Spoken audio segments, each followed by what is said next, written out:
if you just want to hook up, there's an easier way to achieve that. And if you want to tackle tango, realize that you're going to have to work for it.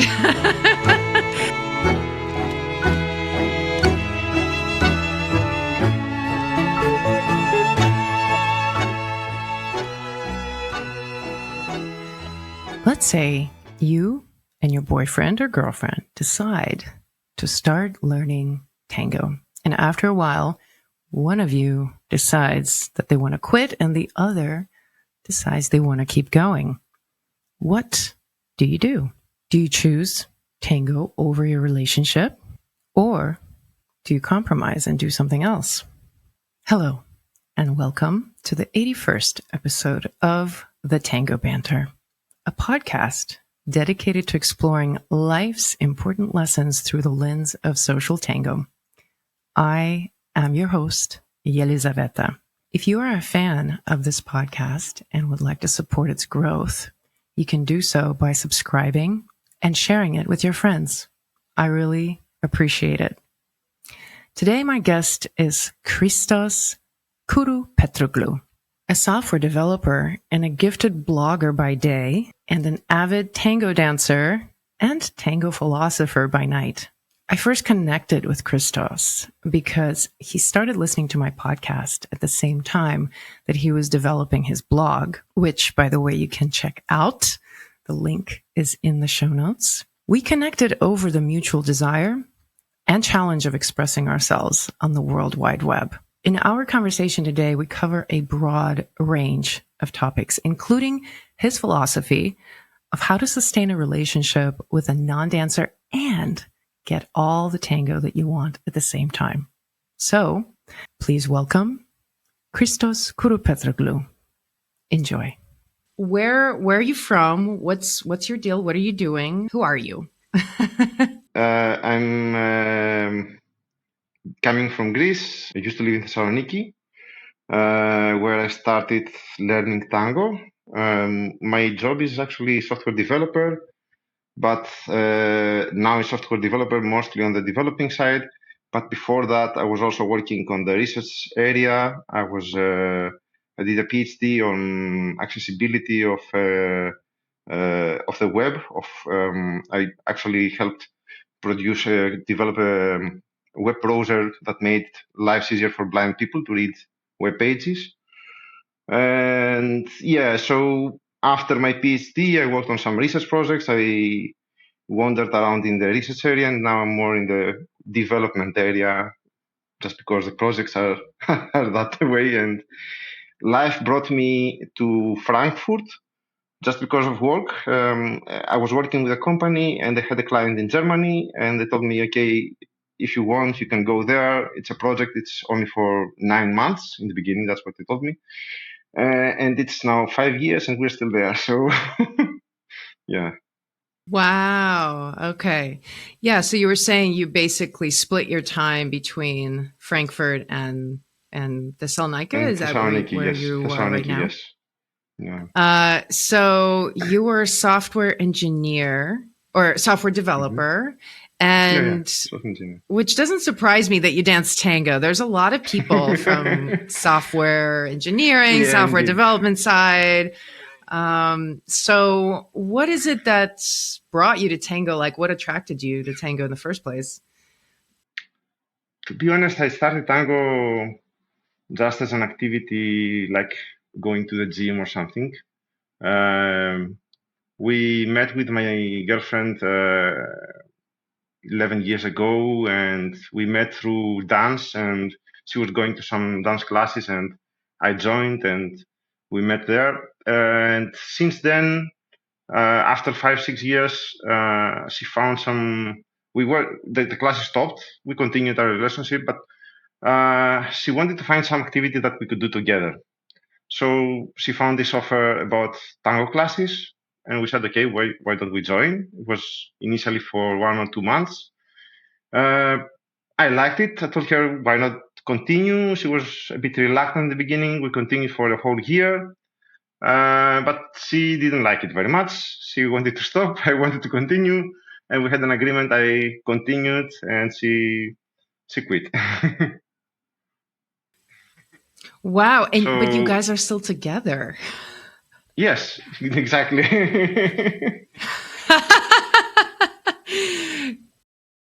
Because typically the joke is, if you want to get people to break up, you have them take some tango classes together. it Like was most of the it was time it challenging in the causes so beginning. much Indeed, tension.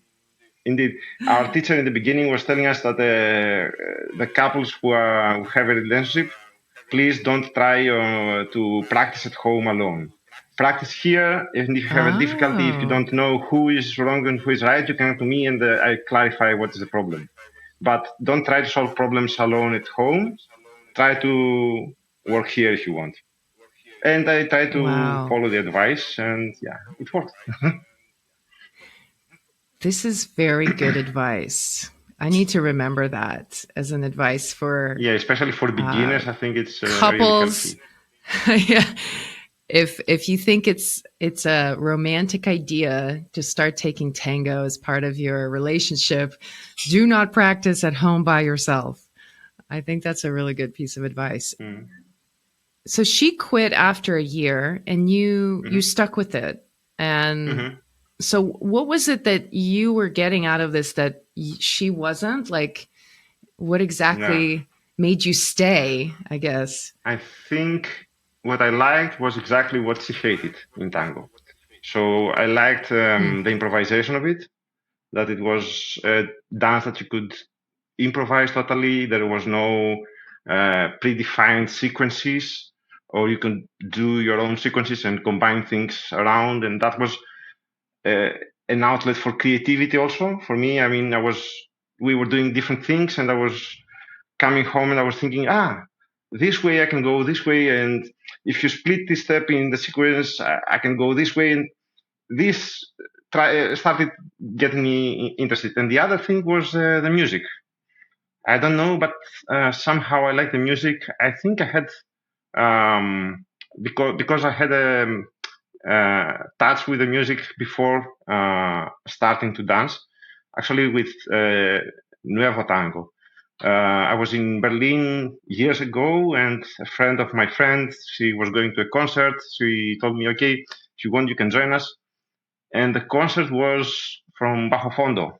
I didn't know anything about electric tango, Oh, anything about, and I went to the concert, and I was amazed by the music, by the energy, everything.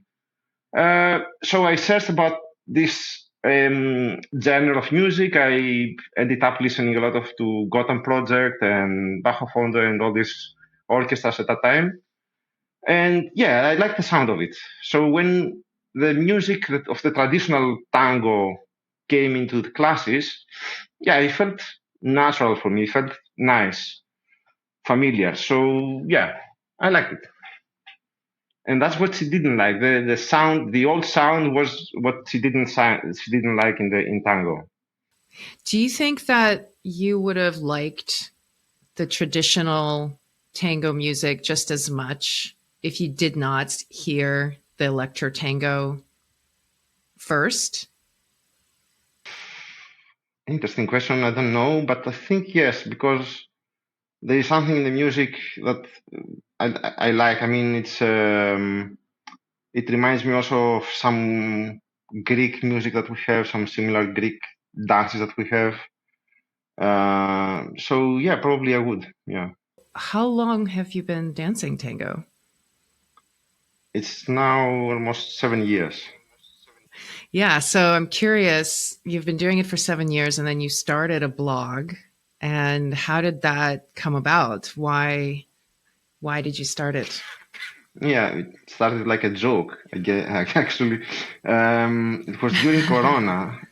Yeah, it was during Corona. It was, I think, it's basically out of the necessity to connect, to keep the connection with my friends from Tango. So I remember one night I just posted a song and I just wrote, "This is just a good night tango, tango for good night," something like that. And then next day Hmm. came the tango that I was hearing all the day or was stuck in my mind, I was just posted it in Facebook, and I would say, okay, that's tonight's good night tango. And after some time, I started writing little stories or little texts around it that would connect somehow with the song. And it started getting more and more. The text started getting bigger and bigger, and I liked also the dialogue behind it. I mean, I was posting something, I was expressing some opinion, or I was telling a story, or whatever, and there was a discussion with our friends in the comments, and I liked it very much. So after some time, this became too much. I stopped for some period. I said, okay, I don't have anything else to write about. I will stop. And yeah, it it turns out that after some Just like months, that. I discovered new things to write about, and I started writing again. I said, okay, I will start writing, but I don't have any commitment on when I will write or if I will do that every night, as I was trying to do it before. So yeah, I started writing whenever I had something to write about in my Facebook account. That's only what happened. And as it grew, I wanted to have reference to previous posts. I wanted to say where, as I wrote to this post or the other post, and this is very difficult technically in Facebook to do. So at some point, I posted a, a text, and I said, okay, maybe I will try to write a text every Monday night or something. And a friend of mine told me, yeah, why don't you blog it? Why don't you create a blog out of it? I said, why not? Yeah. So I started, building the blog. It took me about 1 week, transferred most of the texts back to the blog structure, and I had already the material there. So then I kept building there. For myself, when I started the podcast, it was, I guess, very similar to how it happened for you, where there was just this impulse to do it. And I remember I didn't know anything about podcasting. And the only reason why I even decided to do it, because I myself am not a podcast listener by nature. I remember I signed up for some sort of coaching program, and the woman, my coach, she had her own podcast. And so I listened to it, and it was just her talking. And I heard it and I was like, gosh, I feel like I could do that. I feel like I could just do that. And so I didn't have anything beyond that. I just thought, what a simple idea. I just sit there and talk about tango for half an hour or something. And I remember my very first recording that I did, I actually, I never published it. It was just I just was so nervous, and it was just 15 minutes. And I was it just felt so crawling out of my skin kind of feeling. And then I had told a few people that I was thinking about starting a podcast, and I was talking about it. And so then one night I was just like, okay, I'm just going to record this. And I think my very first podcast, I think it was about how women have to wear, how short does your skirt have to be to get a dance? That whole idea of that as women, we're told that in order to get dances, you need to wear a shorter skirt. So that was my first topic. And I sent it to a couple of my friends with this absolute feeling of dread, right? This feeling of oh my God, this is so stupid. But I sent it to 3 people. Okay. One of them was my best friend. And I was like, please don't listen to it if you don't want to, but here it is. I'm just doing this thing. And that first little step, my friend came back, and I was just so afraid that she was going to say that it's boring and that I just ramble on and it never amounts to anything, which is my inner voice, but she was really encouraging, and that little step then, led to the next step and the next step. And here I'm doing it a lot. Now it's become sort of a big part of my of my life. And in your article that I finally read that you sent me, which was about this idea that the creative process is a very it's a very difficult and uncomfortable process. Like, when I feel like people have this notion, including myself for a long time, that the creative process is just this, like, being caught up in the moment of inspiration, almost like you're in a delirium and you're just channeling some sort of Yeah, no. creation, you know? And there's a famous quote. I don't remember who it's by. I want to say it's by Chuck Close, the artist, but I'm not sure, where he says, inspiration is for amateurs. The rest of us just get to work. And it stuck with me because if you sit there and wait for inspiration, a No, lot it of won't times happen. nothing's going to happen, because the obstacle is this feeling of dread of being rejected that you talked about. And you mentioned in your blog that there are some things that were controversial for you to talk about or difficult for you to talk about. I think one of the issues that I had usually to write about, and one of the problems that I had, as also I mentioned in the blog post that you mentioned, is about the communities. I experienced, especially after COVID, when I was coming back to Thessaloniki, the difference between the two different communities and how the community in Thessaloniki was divided. And I was discussing it with my friends, and they seemed to agree with what I was experiencing, what I was thinking. But still, I was a bit reluctant. I was like, okay, maybe I'm wrong. Maybe that's just my opinion. That's just my view of it, and maybe it's not like this. And after sometimes, I mean, I had this post written for months, and I just had it there.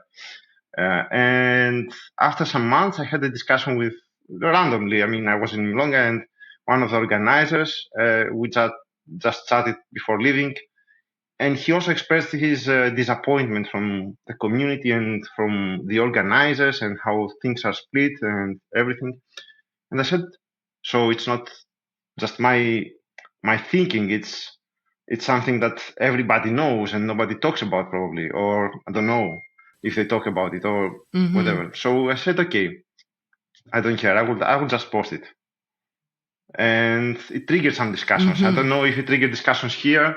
I saw that when I posted it to different forums in different groups in Facebook, people from different communities came about and said, okay, yeah, I see that also in my community, and it's sad, and people are getting divided in different milongas and different organizers and stuff like this. And so I was surprised to see that most of the comments was coming from divided communities and not united communities.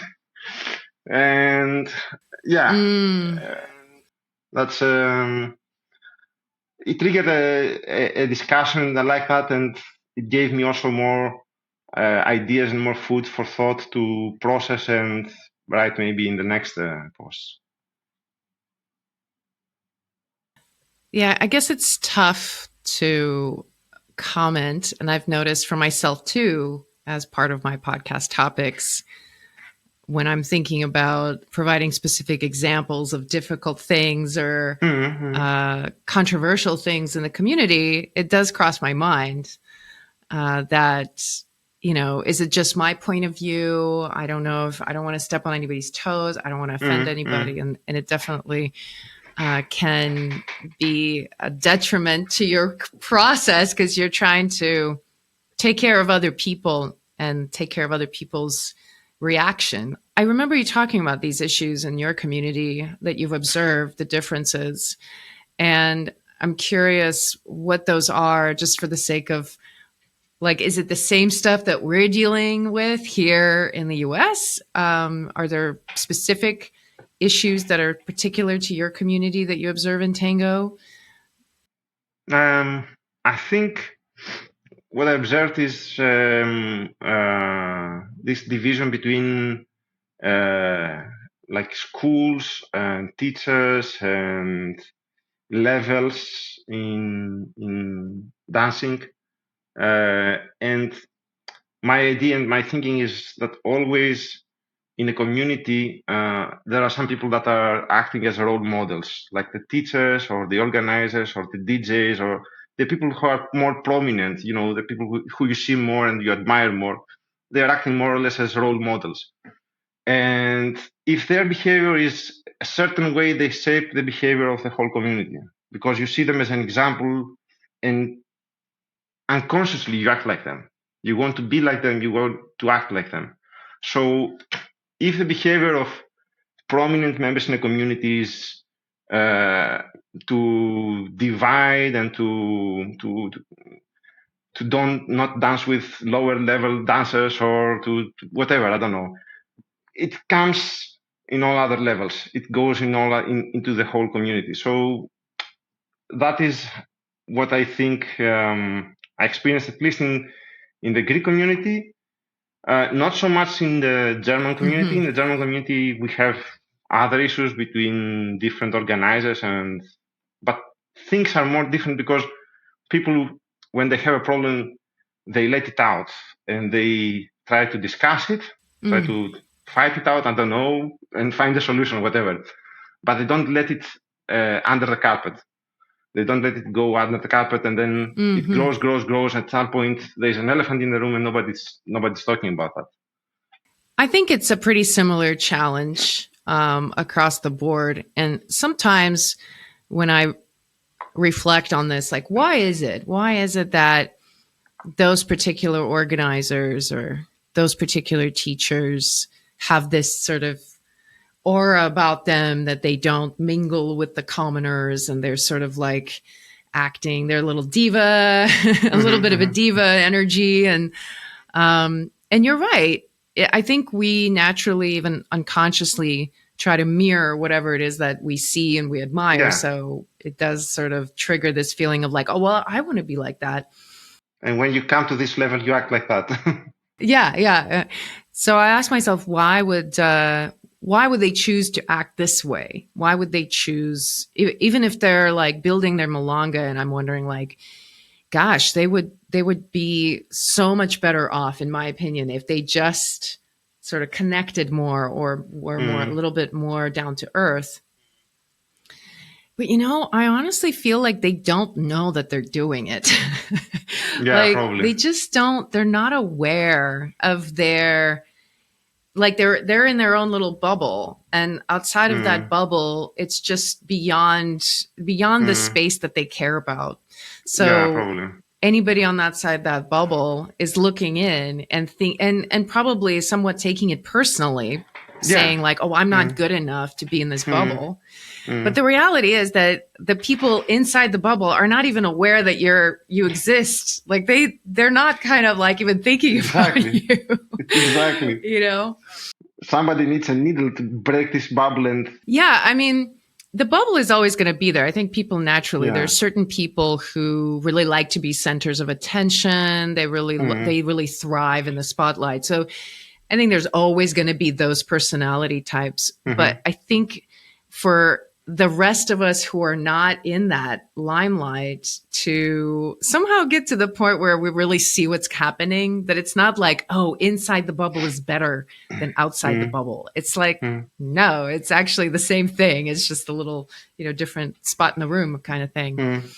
Now, the other thing I wanted to ask you, because you've been following my podcast for a while, and some of the topics I've addressed, I'm curious if any of them you've resonated with differently as a man versus a woman, because some of the commentary I got from people is like, yeah, we appreciate hearing your perspective as a woman, but there's all this stuff that is different for guys in tango. And like, it's a different experience to grow as a dancer, as a man. And so I'm curious if there are any things for you, particularly as a man coming into tango, that you have had to face and struggle with that are perhaps different than for women? Yeah, I would say it's not only... Yeah. Uh, well, I would start by saying that it's not only being a man. For me, it was also an additional problem that I wasn't very. I was also always very shy. You know, I remember myself in the school, for example, I was shy in particular with girls. I would be very shy to talk to them. So coming from this side, dancing tango with whoever I see from a distance is like a huge distance to cross. And I still remember, I mean, in the beginning, when we joined the classes, we joined with my partner and we were dancing only in the classes between us, between ourselves. I didn't change partners. And I still remember when I started going alone, that it was a bit challenging to be facing and embracing some other lady, girl, whatever.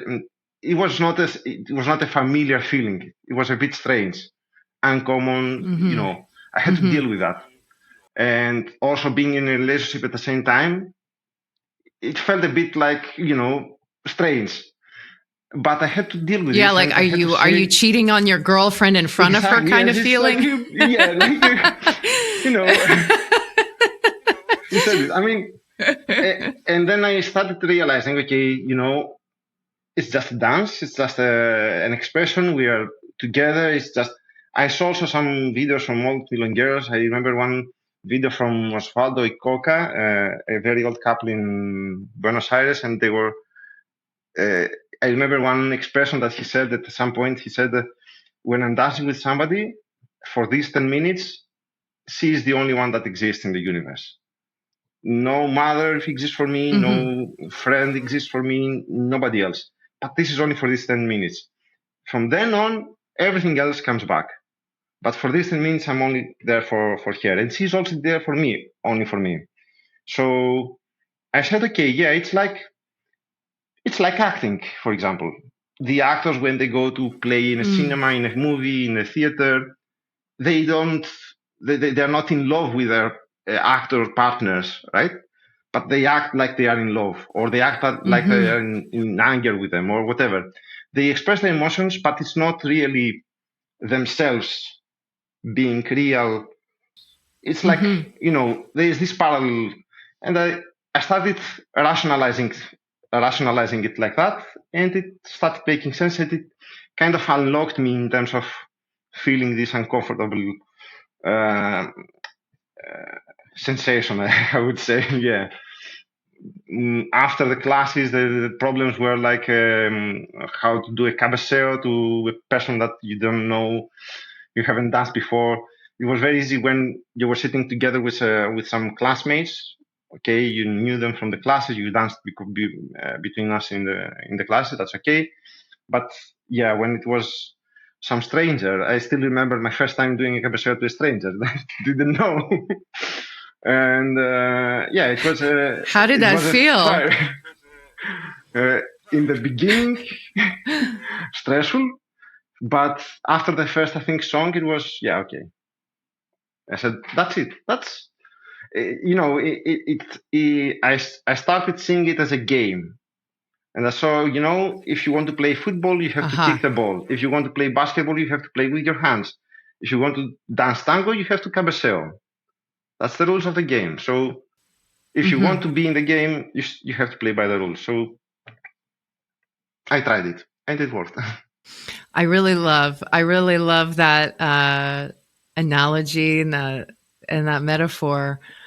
And it's funny because it works really beautifully when you treat it like a game, right?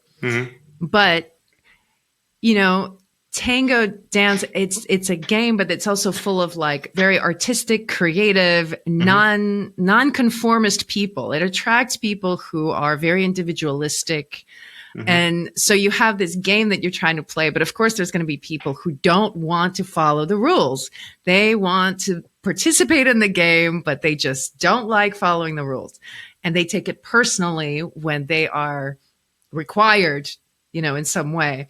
And I think that is always going to be happening because anytime there's like some sort of rules set up for tango dancers as a group, there's going to be somebody who's not going to want to follow them. It's like cats, herding cats is like, forget it. It's not going to happen.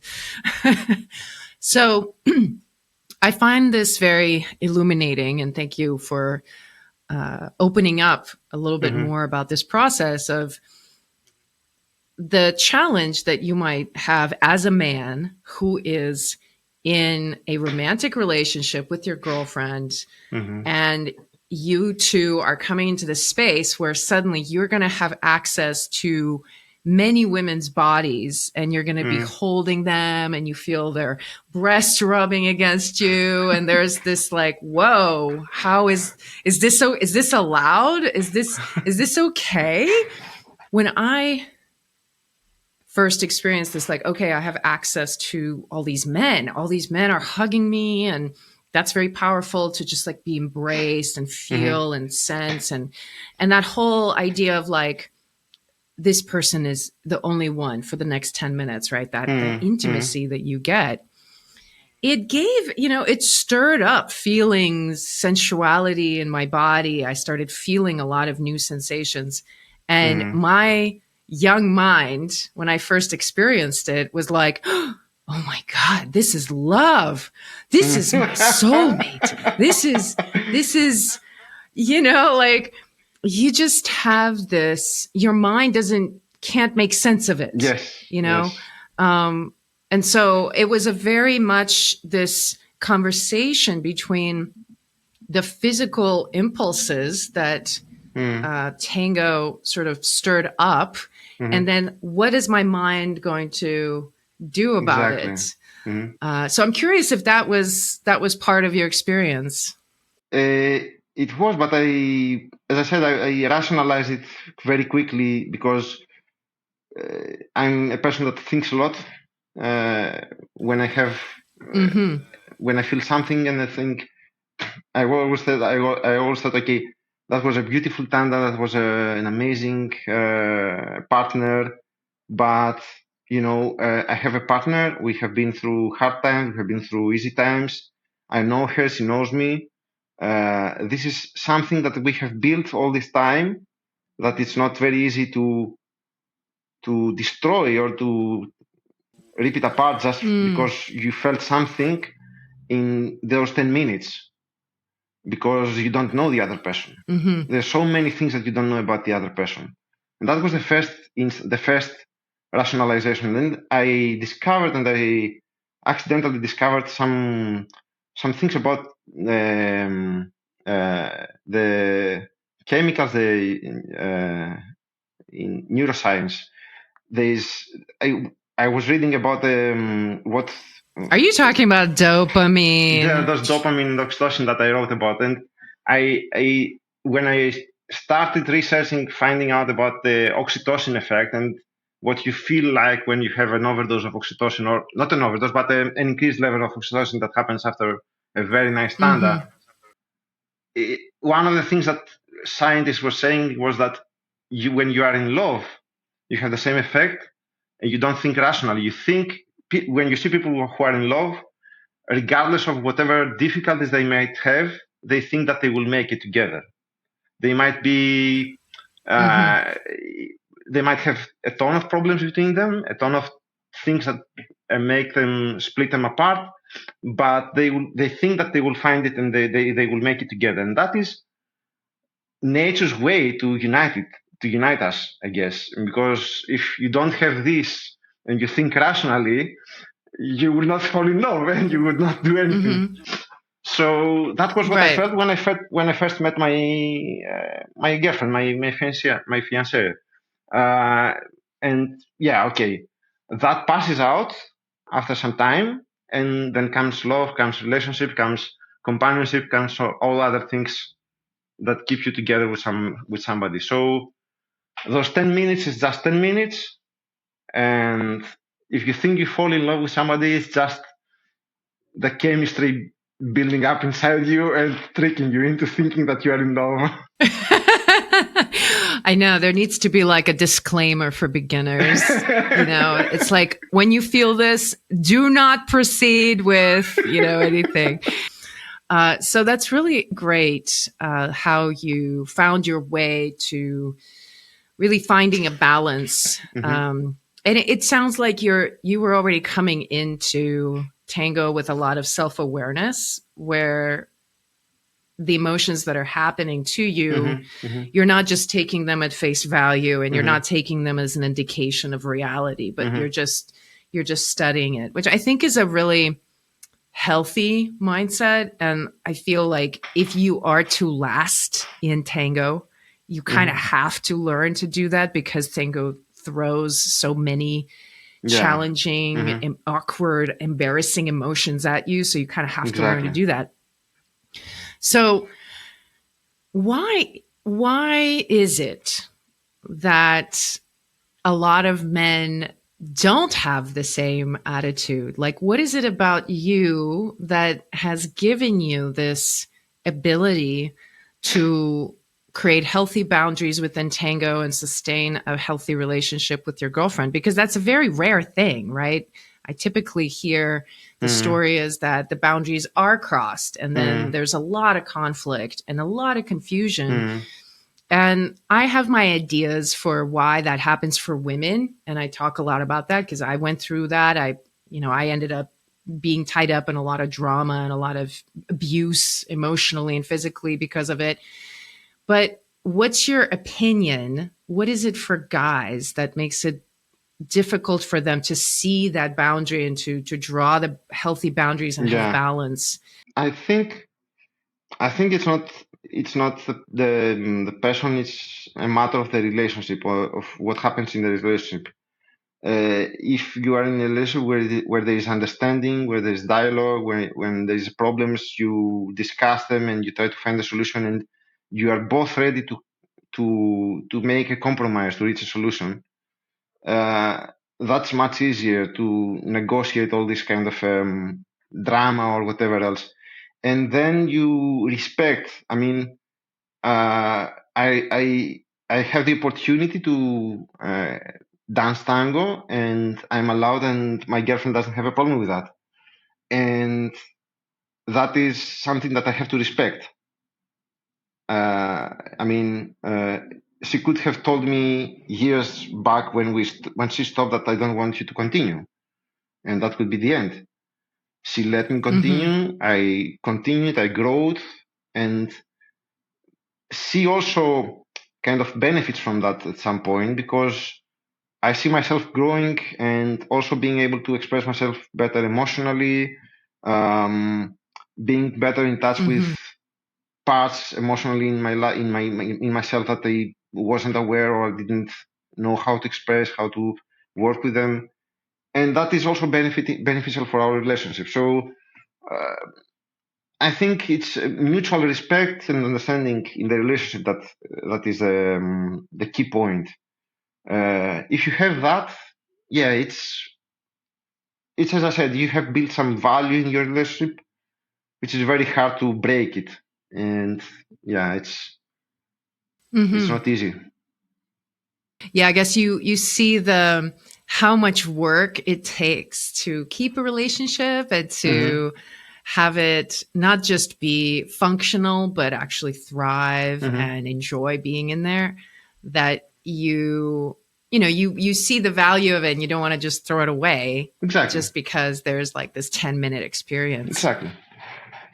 And there is this 10-minute experience, and then there are more 10-minute experiences for other. I mean, if this was happening every time that I had a perfect tanda with somebody, then I would be changing partners every now and then. It doesn't make sense. I mean, it totally doesn't make sense. I mean, so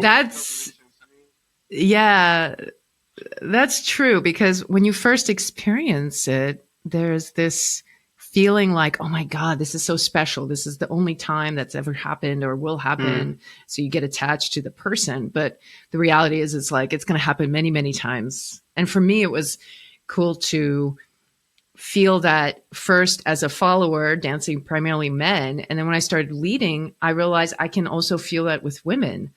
And it was such an interesting revelation that it's the same energy, the same sort of focus, but it has nothing to do with me being perhaps like sexually attracted to women or having some sort of like desire to go home with them. It feels like two separate things altogether, and that I can very much feel that same space of like really being in this universe with just one person, whether I'm dancing with a woman or a man. So that was kind of a cool insight for me. Now, I'm curious, and this is, of course, kind of a hypothetical, theoretical question, but I do feel like you found this really great balance, and it seems like tango and your relationship have this beautiful synergy, and they both define sort of boundaries for each part of your life and create a possibility of growth. And, you know, if you weren't in a relationship and you got into tango and you were to feel all these things, do you feel you would have had the same experience? Would you treat it the same way? I don't know if I think I'm it curious. depends on which stage in your life do you come into tango and how self-aware you are of yourself, your emotions, and what you're looking into your life. I mean, if you're in your 20s and you just want to experience the world and you find girls dancing tango and you can find many partners and change and whatever. I mean, that's life. But if you come to tango in your 30s or in your 40s, it's a different story. You have already gone through a lot, and if you come to tango in even older ages, you have experienced a lot.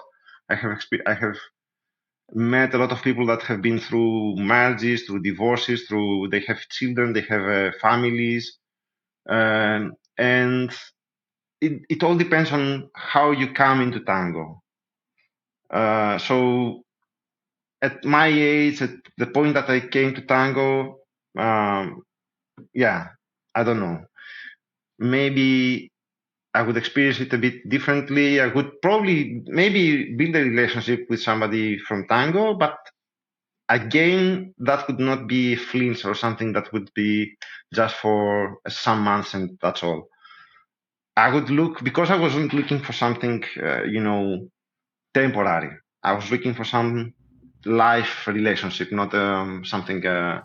Would you say that you consider tango to be a good place to go meet women if you are a single guy? And I ask that question because I know for a fact that many men come to tango to connect with women. And I've heard men actually say that tango taught them how to hold a woman. Yeah. Like it was that profound that they came to tango for that purpose. Now, I'm actually curious if in reality, do you consider like if a guy, a 22-year-old guy came up to you and said, "Hey, I really want to meet some girls and I'm thinking about starting tango. Is that a good idea?" What would you say? When you come into tango, maybe you have this idea that you will find girls, access to girls, and that would be easy. And but that's not really the reality. Because in order to dance, you have to educate yourself. You have to be respectful of the women. You have to learn to respect if they say no. When they say no, you have to be, kind. And emotionally, that teaches you, and not only emotionally, but behaviorally, that teaches you to be a better person for your partner. So from that point, that is a kind of a good education for somebody. If you see it shallow and you think that is a place to hook up with girls, yes, you can go to a bar as well. It's pretty similar. I mean, if you have the courage to go and talk to girls, why don't you go to a bar or to a club and meet girls there? I mean, it's the same thing. There's no difference. But tango, Yeah. be it as it is, it kind of educates you to be a better kind of person if you take it seriously for your partner. So the moral of the story is there's an easier way. If you just want to hook up, there's an easier way to achieve that. Mm-hmm. And if you want to tackle tango, realize that you're going to have to work for it. Yes, and that it's not just going to be a casual encounter. Mostly, you have to work with yourself. I was watching some videos recently from a guy who does some coaching seminars, and he was speaking about how we deal with our dark emotions, our sadness, our fears, or whatever. And he was picturing this like you have your emotions and they are children. You have your children, and you always embrace the good children, like happiness, joy. You embrace them, the good kids, and you beat up and you hide the bad children, the sadness or the fears or whatever else. When you come into tango, if you hear and if you listen to that is something that I discovered recently. If you hear and you listen to the songs and read the lyrics and the music more carefully, you understand that it is not a happy music. It touches and brings you in touch with your dark emotions, with your sadness, with your fears, with loneliness, with things like that. And you have to express them in your dance. And if you want to express them in your dance, you have to get in touch with them. So you have to stop beating them up. You have to somehow learn to negotiate, to use them and to express them in your body. And I think this is one of the biggest problems that we have as dancers in general, not only men, but also women, that we are not, we are conditioned socially not to embrace our dark feelings or our bad feelings. And when it comes to dance, things like that, where they talk about very dark situations, it's not easy to express them. Yeah, I think that's true. And I think you're pointing to something really interesting, that if we don't want, most of us go into tango or any kind of dance, we don't think about embracing our dark feelings. Yeah. We want to appear beautiful. We want to be graceful. We want to be admired. We want to look beautiful. And it's as if that we come to whatever it is that whatever art we find, and we want to show our best, and we want to prove that we're worth it. And we want to somehow justify that, who we are. But really, tango, if you're to really dive into it, then pushes you. And I think any creative process ultimately pushes you to get in touch with the darker sides. Out of your comfort zone, yeah. And I don't think it's until we confront that dark side, whatever that is for us, that we finally actually get in touch with who we are as artists or as creators, or express who we really are. And I'm glad that you brought us to this awesome quote from this blog I just read, where you say, dancing, and even more so tango as an art form, is also a creation process. It might not take so much time as writing a post or a book or a podcast, but it still is a creation, an instant creation, our co-creation, to be exact. Therefore, it is only natural to have the same fear when bringing it to the world. We might be afraid people will not like it, will not accept it, will mock it or ridicule it. So what do we do in response? We usually hide. We hide behind frameworks, techniques, structures, sequences, steps, and so many other things that in the end bring to the world something that is not our reflection. It is not us. It is just a construct that follows some guidelines like an IKEA furniture. I've noticed too, and I'm sure for you, maybe this was one of those things where you're like, well, is this just me thinking this? Am I the only one noticing this? And I had that thought for a while too. It's like, am I just being critical? But I think it's true. I think for the most part, people come into tango and they learn a lot of frameworks, and then they try to perform those frameworks as best as they can. and they want always external validation that they're doing the frameworks correctly. But they're actually not getting into that place of creation, which the requirement for that is to get in touch with all of those dark feelings. Yeah, I think it's not only the dark feelings, it's in general, we are conditioned and we learned from children not to be very expressive with our emotions sometimes.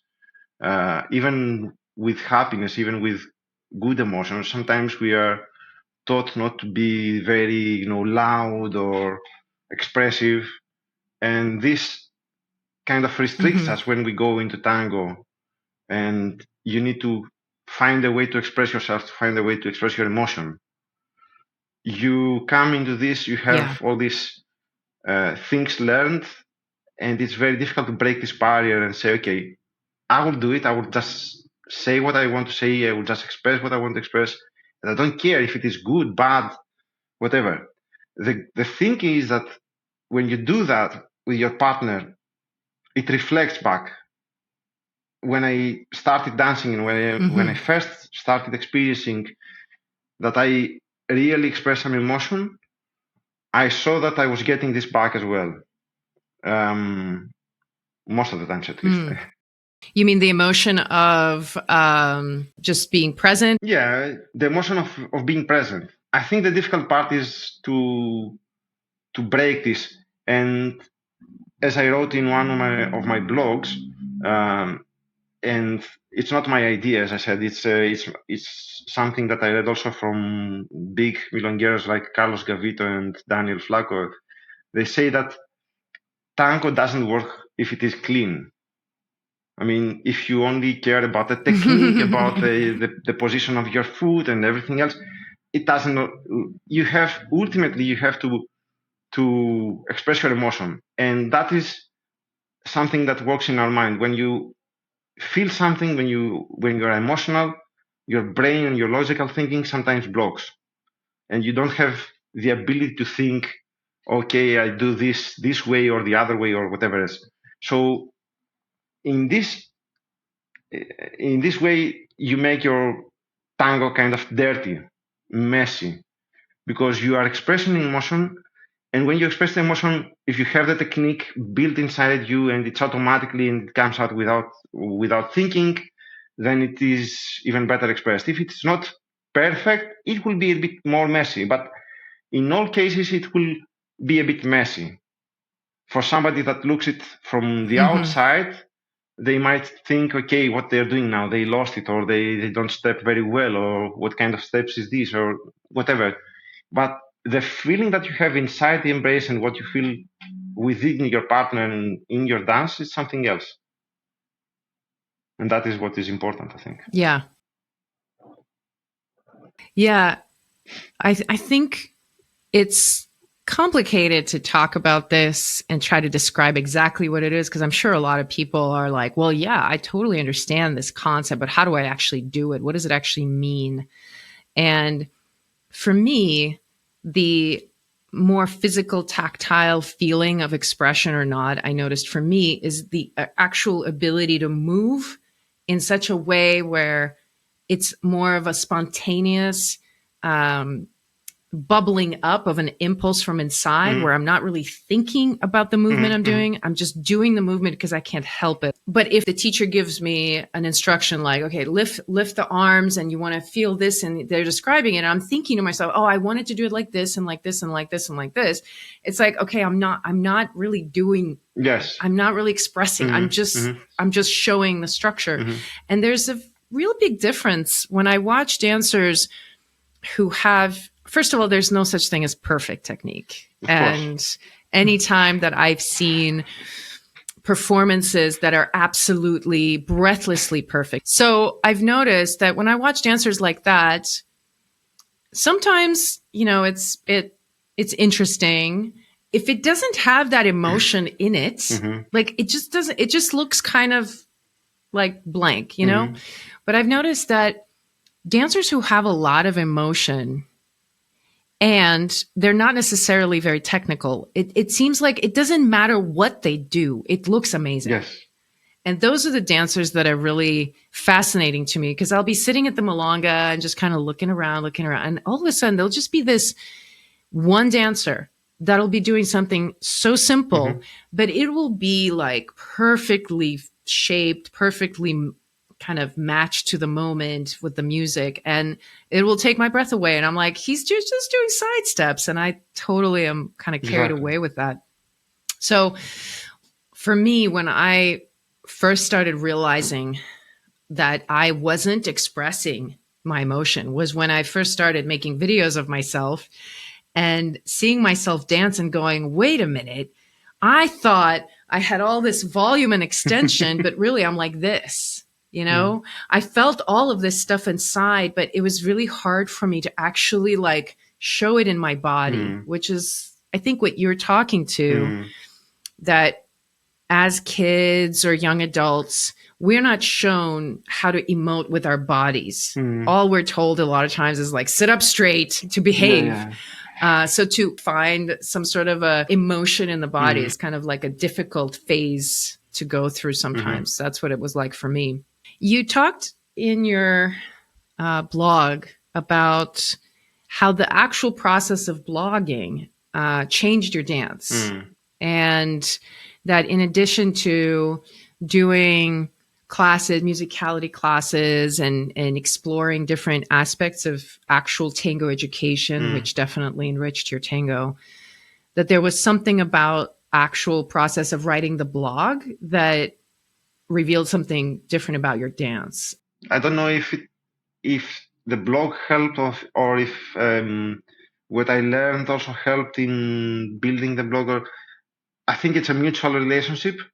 But I realized that when I was writing the blog and I was writing about stuff that I felt uncomfortable, and I was publishing it and I was sending it to other people, unknown people in forums, in groups that are having thousands of people, I started feeling more comfortable and more secure of myself, and having this feeling of, I'm outside of my comfort zone. I'm doing something that I'm still afraid that somebody will come and tell me, what kind of bullshit are you writing? So, but in the end, that's what I think, that's what I am, that's what I express. That then reflected in my dance. I realized that when I was dancing, I wasn't thinking if it looks good or if the people outside will like it or whatever. I only cared if it would be enjoyable for my partner, if I will enjoy it myself. And that is what matters for me when I dance. So I said, okay, no matter what I do, if it is good, bad, if mistakes happen or whatever, that's what makes the difference. That's what it is what is the important thing when you dance. When I started being more free to express my emotions when I dance, especially with difficult music in terms of expressing emotions, like Puliese's music or Goyeneche, which is my favorite singer. Then things started changing, and I said, okay, it may not look nice from the outside. I don't care how it looks from the outside. I care that when I finished the tanda, I was in cloud nine. I was in heaven. I don't know. So let myself loose, and the same process then I followed in my blog. I don't know which one infected the other, but it was something that, Well, thank you for being a part of my journey in my podcasting. And I am really excited that you're out there doing your thing, because people like me benefit from knowing other people who are putting themselves out there. Me too. And I hope that overall this is an encouragement to more people to do that, because in my recent episode, I talked about how ultimately, really what we all desire is to connect with someone authentically and to actually experience who they are. That's really the aesthetic experience we're kind of looking for. I think even though in our mind we might have all these preferences, when we really see something real, it doesn't need to look any certain way. And I think we're all kind of desiring to get there. So doing this podcast for me, and of course, you sharing your experience through your blog, I think those are some of the things that help us along the way. So I'm really grateful to have this opportunity to chat with you. Thank you so much for being part of the banter. Thank you for the invitation. It was very enjoyable.